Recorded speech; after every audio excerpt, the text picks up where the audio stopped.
I live in a town that barely qualifies as a town. No streetlights past the courthouse, no fast food after 9, and exactly one place that never closes. A gas station wedged off the highway like an afterthought. No name anyone actually uses. We just call it the station.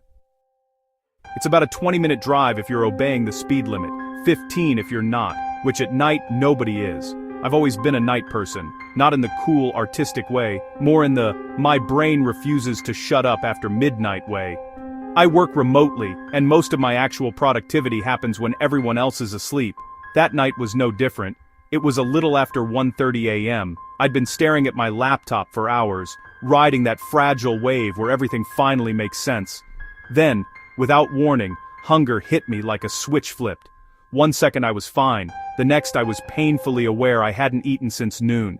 So I grabbed my keys and headed out. The road to the station is technically a highway, but it doesn't feel like one. No dividers, no shoulders in some places, just endless dark and the occasional reflector blinking past like a lazy eye. At that hour, you can drive 10 miles without seeing another car. The ride there was quiet.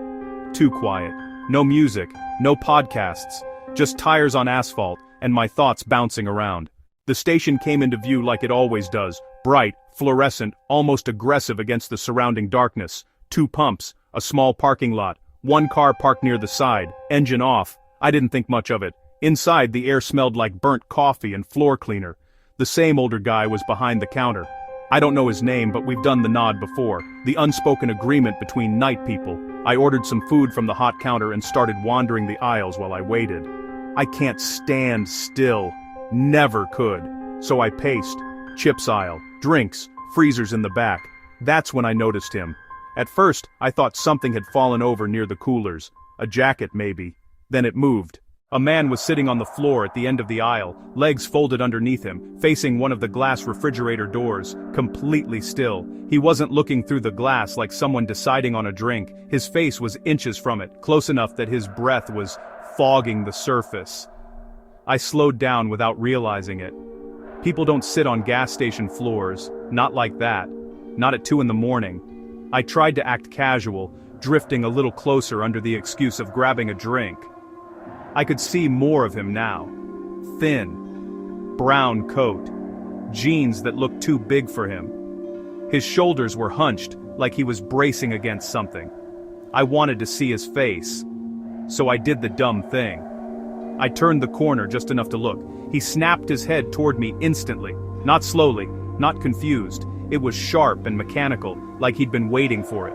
I froze. His eyes were wide in a way that didn't look human. Not surprised wide, just, open. Unblinking. His mouth hung slightly open, and his lower lip was trembling hard like he was holding something back.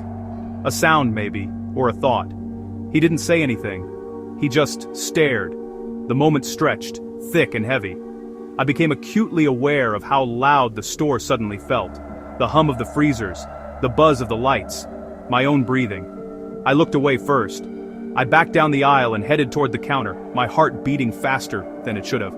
I told myself he was high, or drunk, or mentally ill. All reasonable explanations. My food wasn't ready yet. I stood there waiting, pretending to scroll my phone while my eyes kept flicking toward the aisles. I half expected him to stand up and walk over. He didn't. When my order was finally called, I grabbed it and left immediately. I didn't even look back. Outside, the air felt colder. Cleaner. I got in my car and pulled out, already replaying the encounter in my head, trying to shrink it down into something harmless.